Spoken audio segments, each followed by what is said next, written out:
안녕하세요, 알제트입니다. 22학년도 고3 9월 모의평가 문제인데요. 오답률은 78%, 거의 랜덤 값이죠. 문장 삽입 유형은 통상 1, 2번이 아니라고 친다면 실질 오답률은 더 올라가겠죠.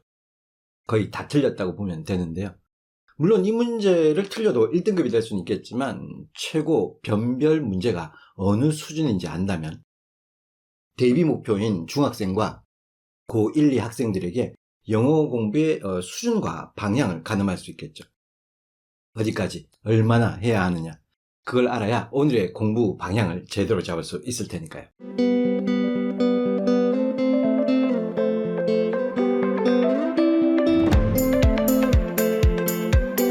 일단 수능 단어 수준은 어느 정도 될까요? 이렇게 표를 보시면 평균 렉사일이 1200 정도인데요. 렉사일에 관해서는 이 영상에서 설명해 드렸으니까 나중에 참고해 보세요. 렉사일 1200이면 대략 12,000단어를 아는 수준인데요. 하지만 학생들이 어려워하는 변별 문항, 몇 문항이 문제인데요. 3점짜리 3문제 아니면 3점짜리 2문제에다 2점짜리 2문제. 여기서 1, 2등급을 가르게 되는 거죠. 보통 빈칸과 문장 삽입 유형이 이에 해당하는데요. 이때는 렉사일 지수가 1400에서 1700까지 상당히 높은 수준까지 올라가는 경우도 있죠.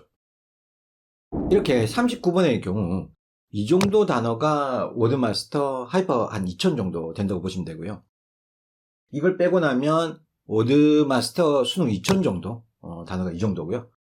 또 이걸 빼고 나면 워마 고등 베이직 수준이 이 정도라고 보시면 됩니다. 몇 문제로 1, 2등급을 가른다는 점에서 단어는 소홀히 여겨서는 안 되는 파트고요. 그래서 고등학생의 경우 워마 고등 베이직에서 수능 2000, 하이퍼 2000까지는 봐줘야 좋습니다. 아니면 자의 기출 실력편 어휘 수준까지 보시면 좋고요. 고1 9월 교육청 39번 문제인데요.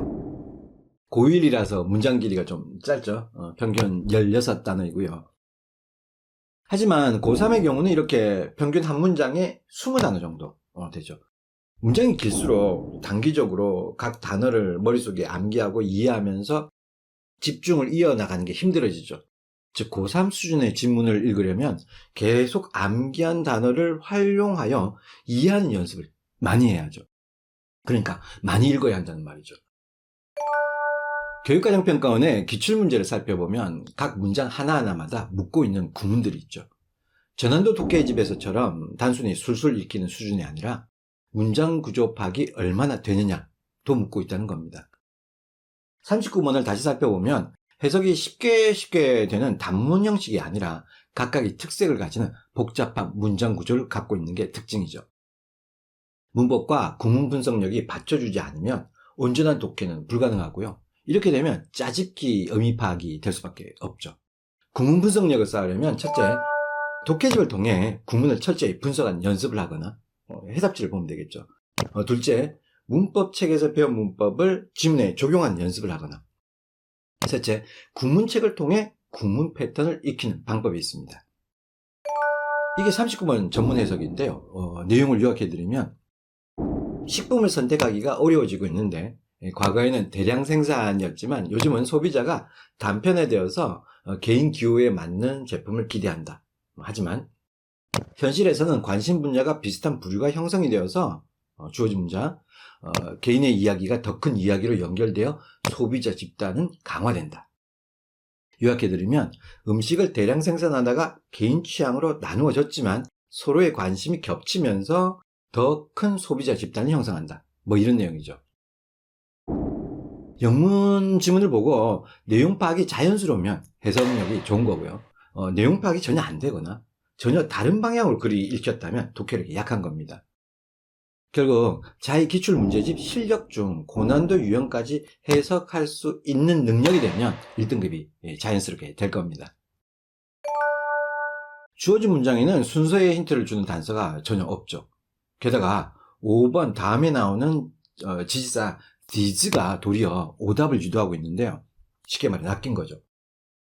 박스 안에는 이런 소비자 공동체가 보이지 않죠. 즉 얄팍한 스킬이 통하지 않는다는 겁니다. 하지만 박스 안의 의미를 잘 살펴보면 개인의 이야기가 더 큰 이야기와 연결되어 새로운 정체성을 만든다. 즉, 이 자체가 새로운 소비자 공동체를 의미하는 거죠. 풀이력도 풀이력이겠지만 독해력만 좋으면 쉽게 풀리는 시스템인 거죠. 3등급 이하에서는 스킬이 먹힐지는 몰라도 1등급 수준에서는 스킬보다 독해력으로 풀린다고 보시면 됩니다. 기출문제는 문제를 푸는 문제집 수준에서 머물러서는 안 됩니다. 기출은 출제의 코드를 알 수 있는 비결이기 때문이죠. 그렇다고 유형이나 출제 패턴을 간파하는데 머물러서도 안 됩니다. 똑같은 문제나 비슷한 문제가 수능에 나오지 않을까요? 아니요. 항상 수능 시험날 그랬죠. 헐, 이거 뭐지? 기출과 다른 딱 뒤통수 맞는 그런 느낌 있잖아요. 그럼 기존 문제와도 중복되지 않는데 기출은 왜 보느냐? 그건 평가원이 뭘 원하고 묻는지 알기 위해서죠. 평가원이 원하는 단어 수준과 평가원 스타일의 구문 파악력, 그리고 평가원이 원하는 독해 수준을 달성해야 하는 거죠. 그걸 기출을 통해 알 수 있는 겁니다. 그럼 어떻게 아느냐? 그건 다음 시간에